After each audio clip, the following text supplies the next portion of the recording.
Good evening and welcome aboard tonight's late night tour through London.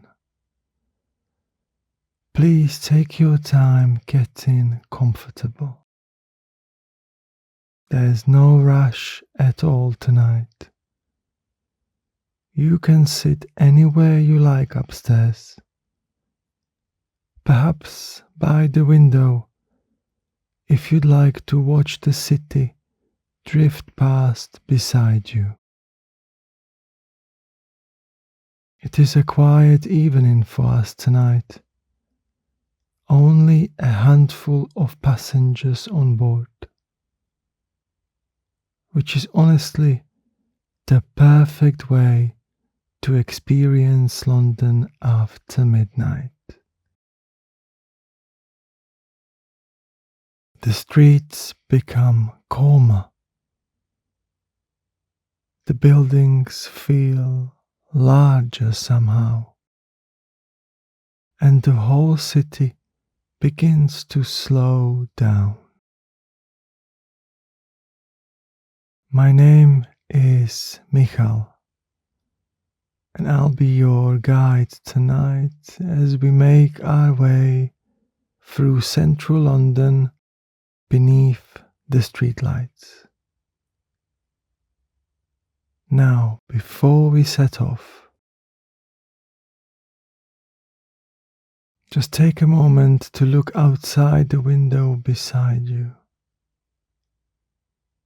The pavement is still wet from earlier rain. You can see the reflections stretching across the road in long golden lines beneath the lamps. A black cab just passed us now, its headlights glowing across the bus windows for a moment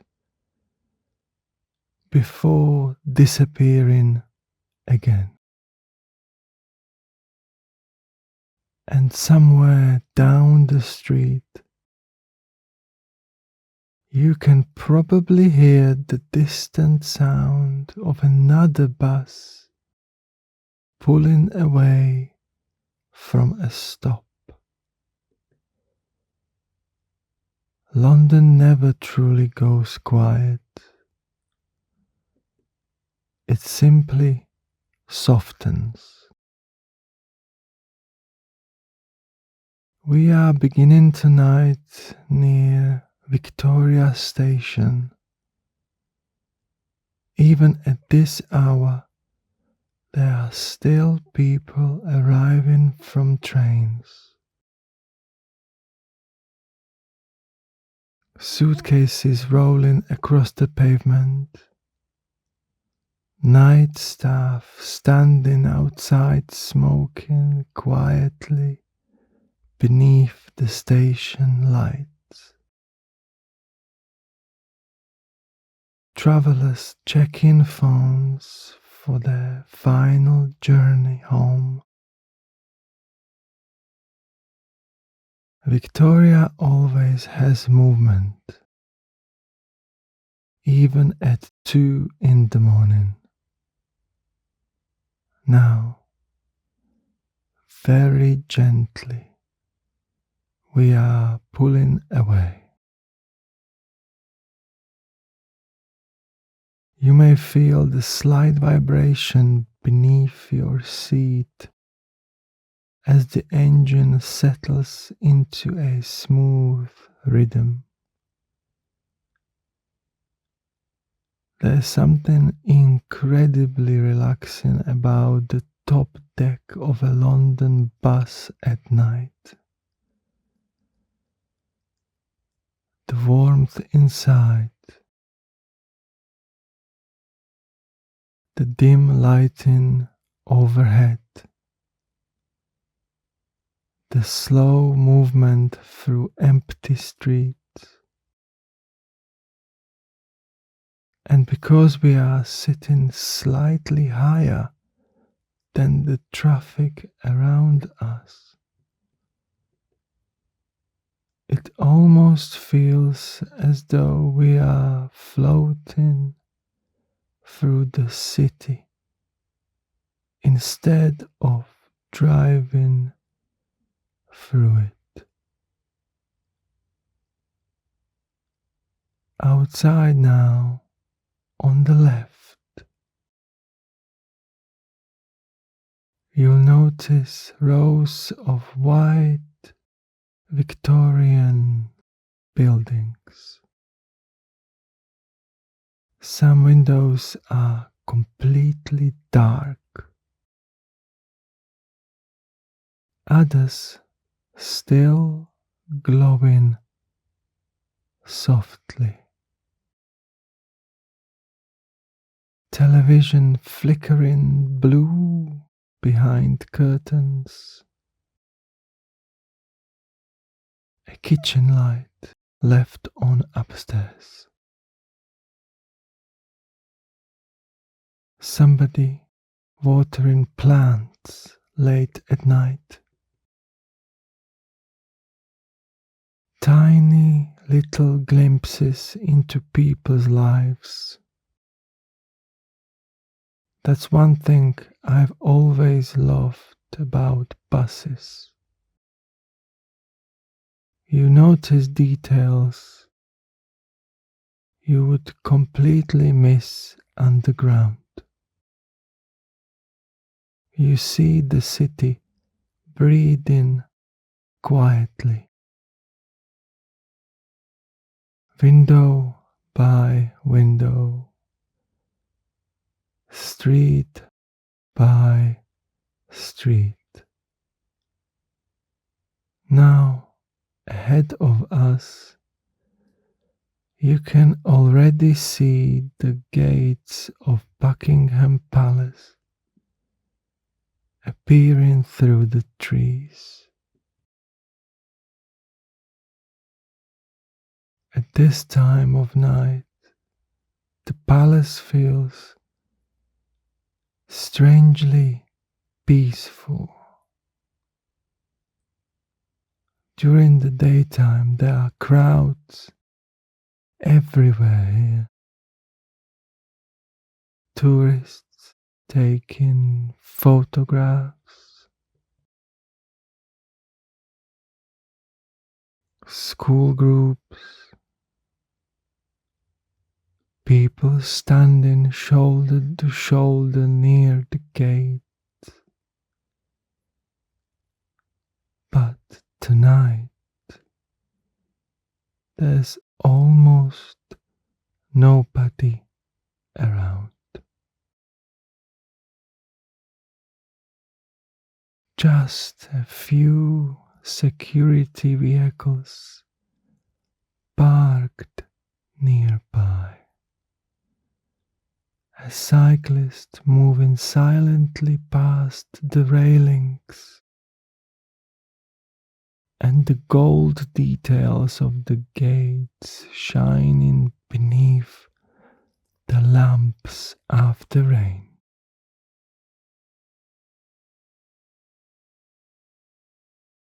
The palace windows glow softly in the darkness behind them, and from the top deck there,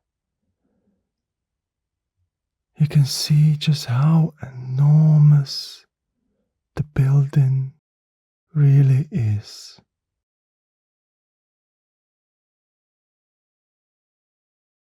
We are moving slowly now beside Green Park.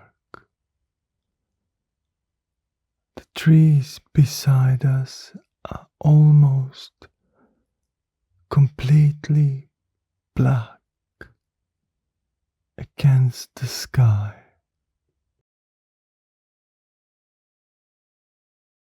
Only the pathways remain visible under scattered lights. Parks in London always feel mysterious at night, especially from the safety of a warm bus.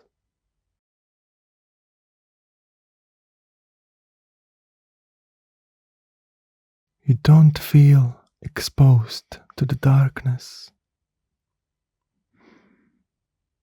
You simply drift beside it quietly.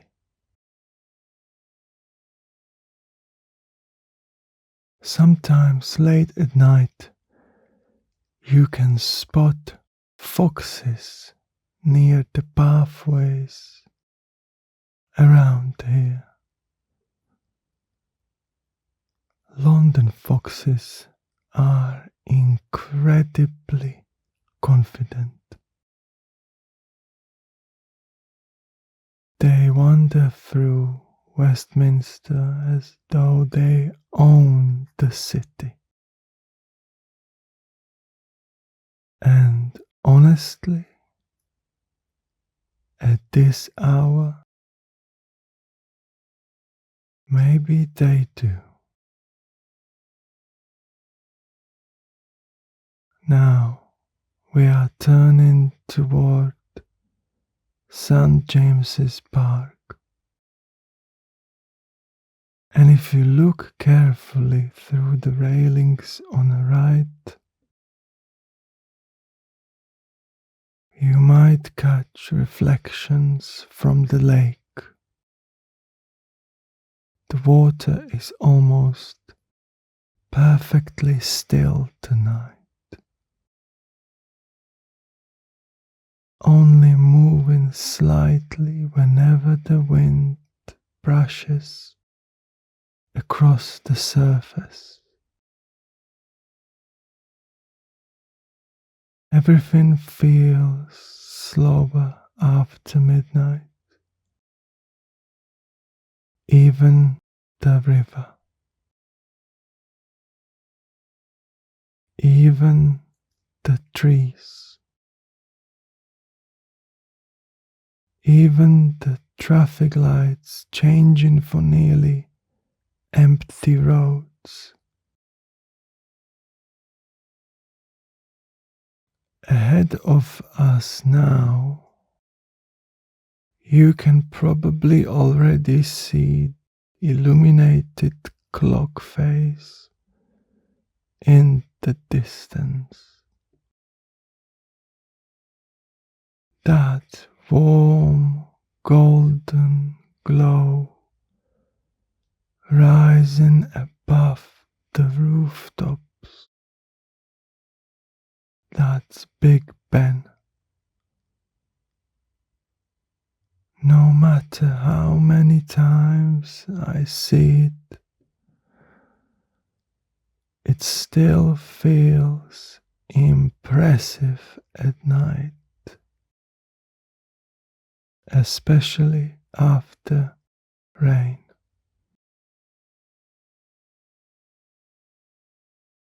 The stonework of the Palace of Westminster catches the light beautifully beside the river, and without the daytime crowds, you notice the details much more clearly. Towers, the windows, the reflections in the wet pavement below.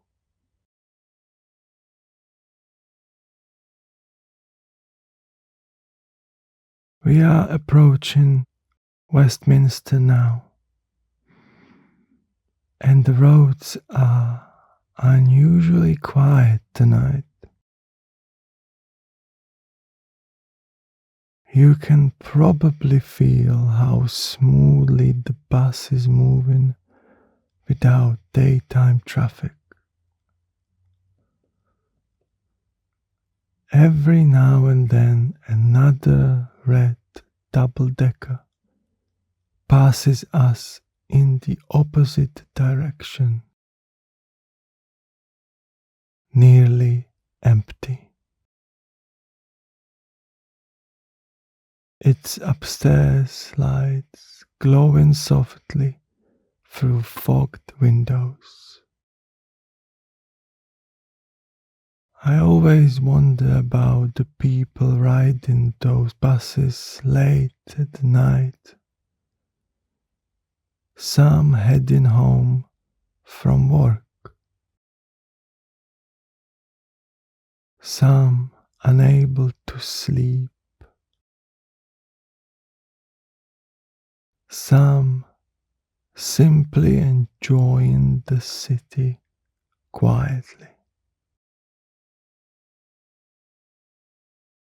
There's something comforting about being awake while most of London sleeps. Now we are crossing Westminster Bridge, and from up here you get one of the best nighttime views in the city. Look left toward the River Thames. The water becomes almost black at night, broken only by reflections from bridges and riverside lights. Further along the south bank, you can see the soft blue glow of the London Eye turning slowly beside the river. At this hour, it feels almost unreal. Pots drifting silently through the night sky. Above Thames, and in the distance, you may notice the sharp glass shape of the Shard standing above the skyline, still illuminated high above the sleeping city. Watching over everything. As we come off the bridge now, we are entering Whitehall. The buildings around us become grander here. Tall stone government buildings line both sides of the road. Most of the windows are dark now. Every now and then you still spot an office light glowing somewhere high above. Somebody working late.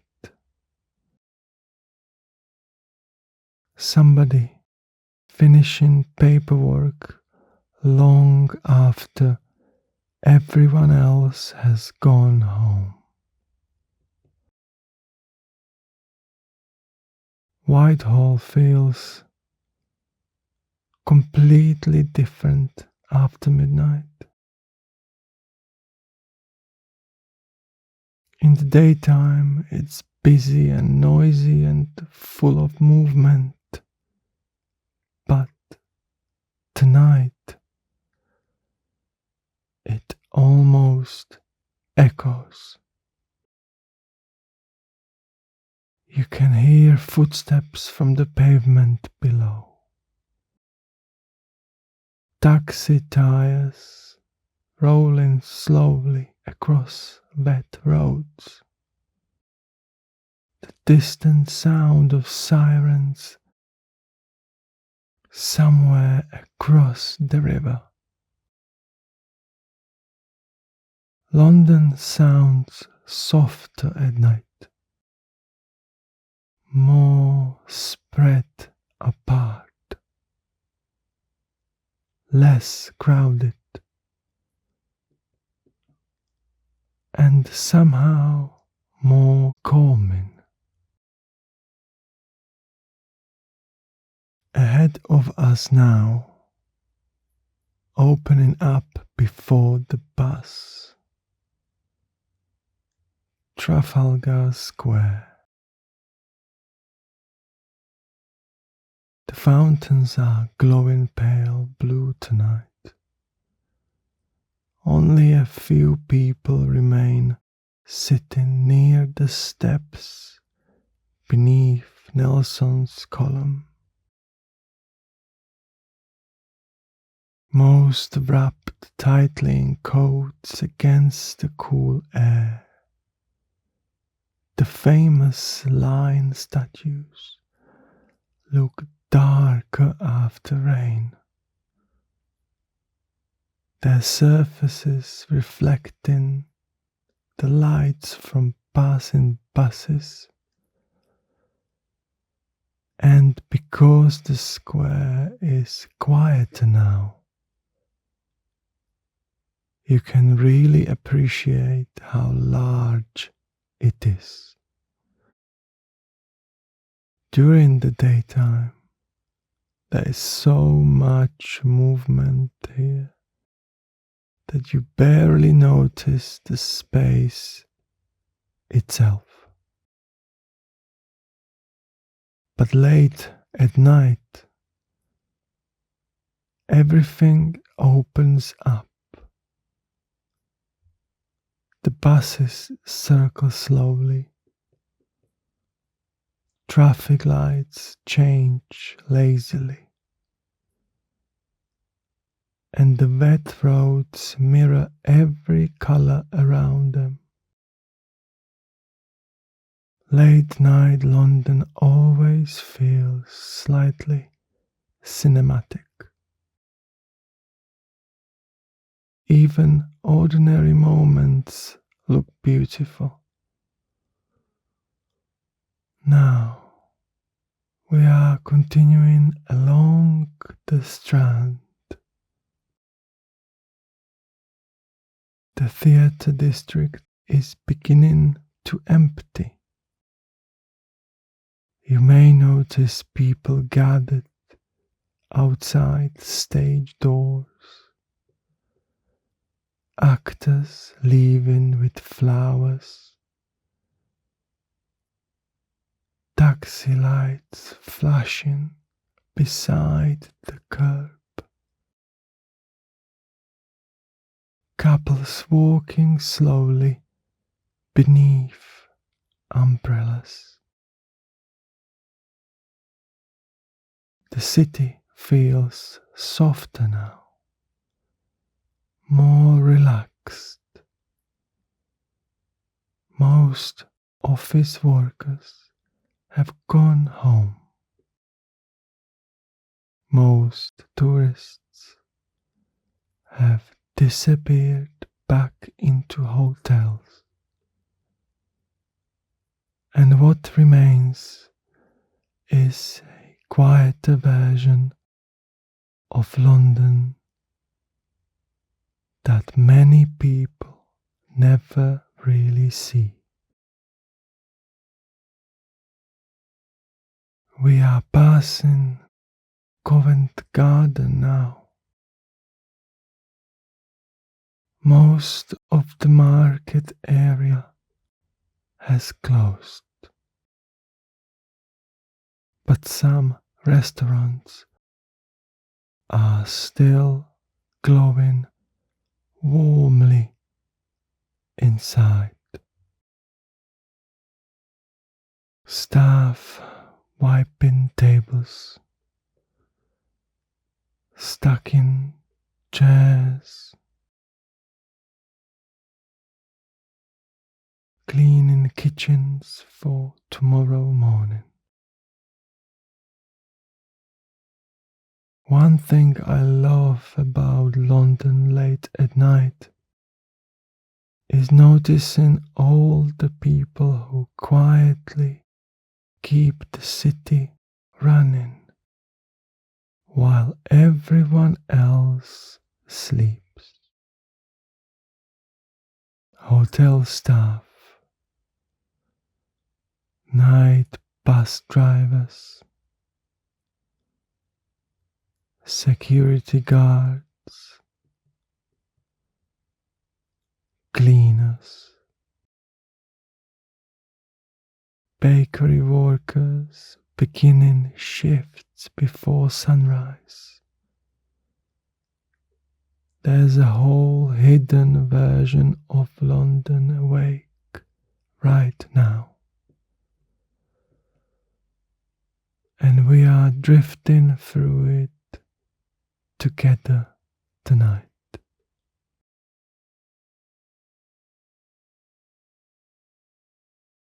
Ahead now, you may begin to see the dome of St. Paul's Cathedral rising between the buildings. It always looks incredible from the top deck of a bus, especially at night. The white stone catches the light beautifully against the dark sky. The steps outside are mostly empty now.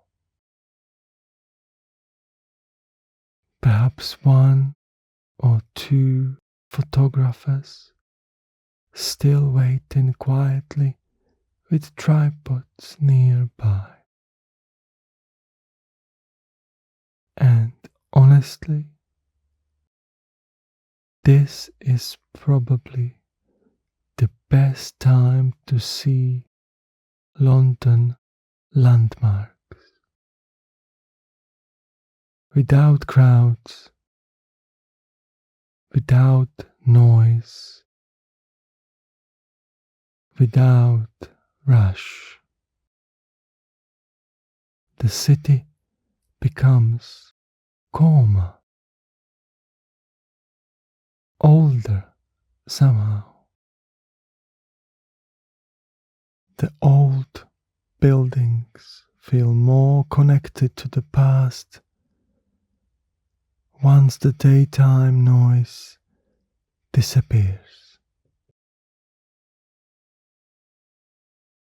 As we continue eastward now, the streets narrow slightly. We are entering the older parts of the city of London. Modern glass towers stand beside tiny churches hidden between office buildings. Some of these streets are centuries old. Long before buses, long before electricity, people were walking these same roads, carrying lanterns through fog. You can really feel London's history late at night. The financial district becomes incredibly quiet after midnight. Entire office towers, mostly dark, these scattered lights remaining high above us. Somebody still working late. Somebody cleaning empty floors. Somebody looking down at the same streets we are traveling through now. Ahead on the right, there's Leidenhall Market tucked quietly between the buildings.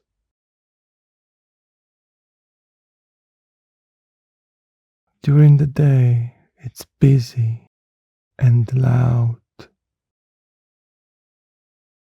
but tonight the covered market feels almost frozen in time.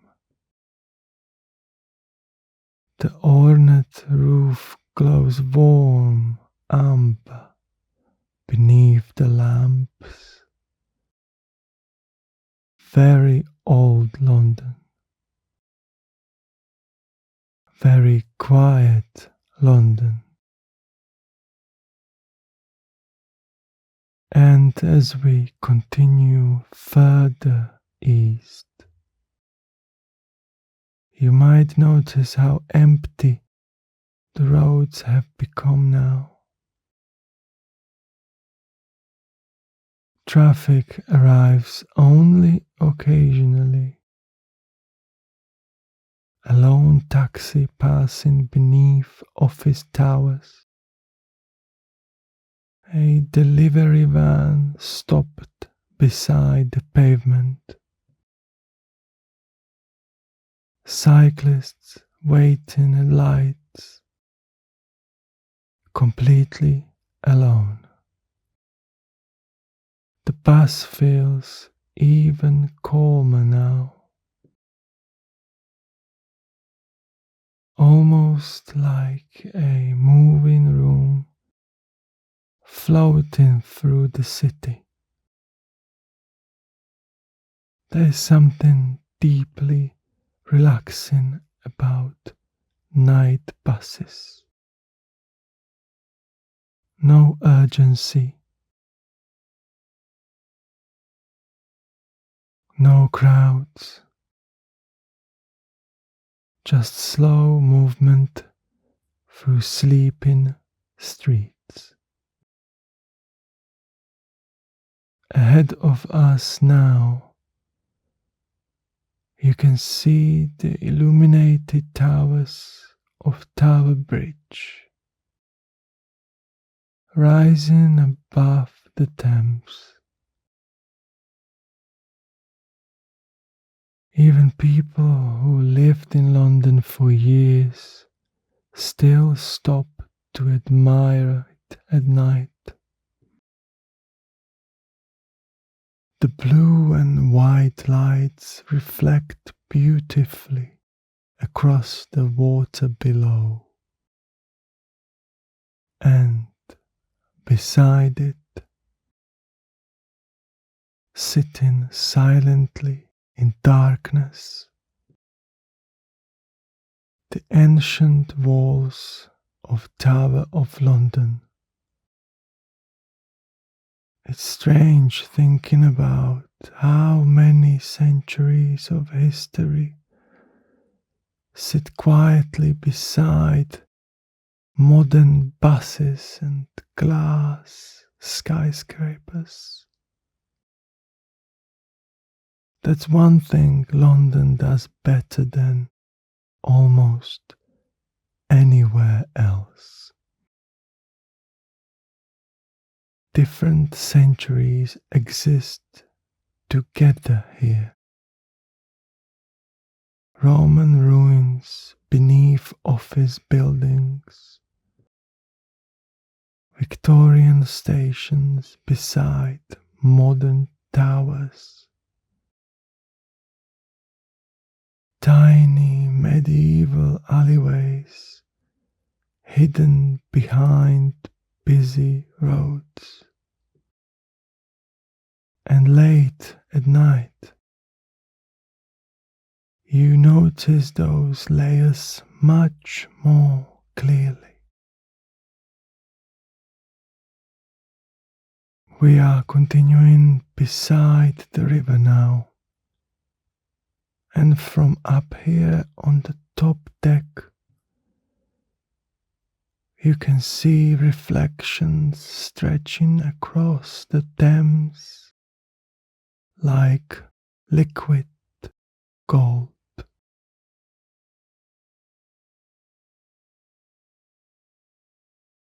Occasionally broken by riverboats moving slowly beneath the bridges. The later it gets, the quieter the city becomes. Even the traffic sounds different now, more distant, more spread apart. And after a while, the gentle movement of the bus itself becomes hypnotic. The turning, the stopping, the warmth inside compared to the cool air outside. Many people accidentally fall asleep on London buses. And honestly, I completely understand why. There's something comforting about being carried through the city while somebody else drives. No pressure, nowhere urgent to be, just movement and soft lights beyond the windows. We are beginning to move back westward now, passing quieter residential streets. Rows of brick apartment buildings line the roads beside us. A laundrette still glowing on the corner. A small convenience shop open beneath fluorescent lights. Somebody walking home wearing headphones. A cyclist waiting alone at a red light. Tiny little snapshots of life continuing quietly through the night. That's what buses give you. Not just landmarks, but real moments. Real London. You see the city breathing, street by street, window by window, light by light. And tonight London feels peaceful, sleepy, almost gentle. Condensation has begun forming along the bus windows now. The lights outside blur softly through the glass, brake lights stretching into red streaks.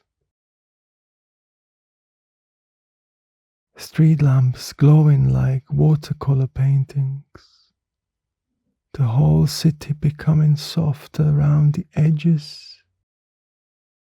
And honestly, that's probably the perfect way to experience London at night. Not sharply, not rushing,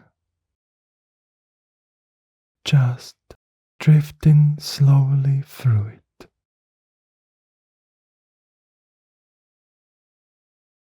We are crossing the river once more now.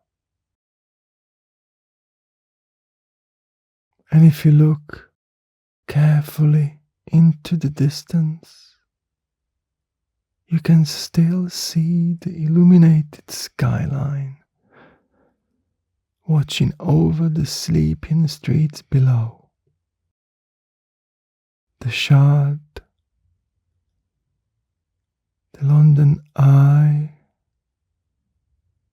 the towers of the city, all glowing quietly against the clouds. By now, most office workers are asleep.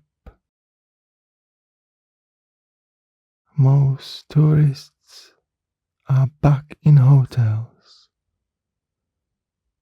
Most cafes have closed. But London itself never fully stops. Somewhere nearby, a bakery is already preparing bread for the morning. Someone is cleaning underground platforms beneath the streets. Another night bus is crossing the river, carrying tired passengers home. And we are simply one small quiet part of the city tonight, as we make our final turns through Westminster. You can allow your eyes to grow heavier now.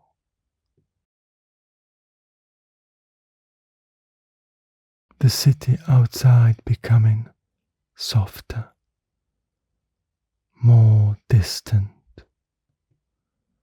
The gentle movement of the bus carrying you slowly through warm light and rain-dark streets. Thank you for joining me tonight. I hope this quiet journey through London has helped you relax and perhaps drift a little closer towards sleep. And wherever you are in the world tonight, I hope you sleep peacefully. Good night.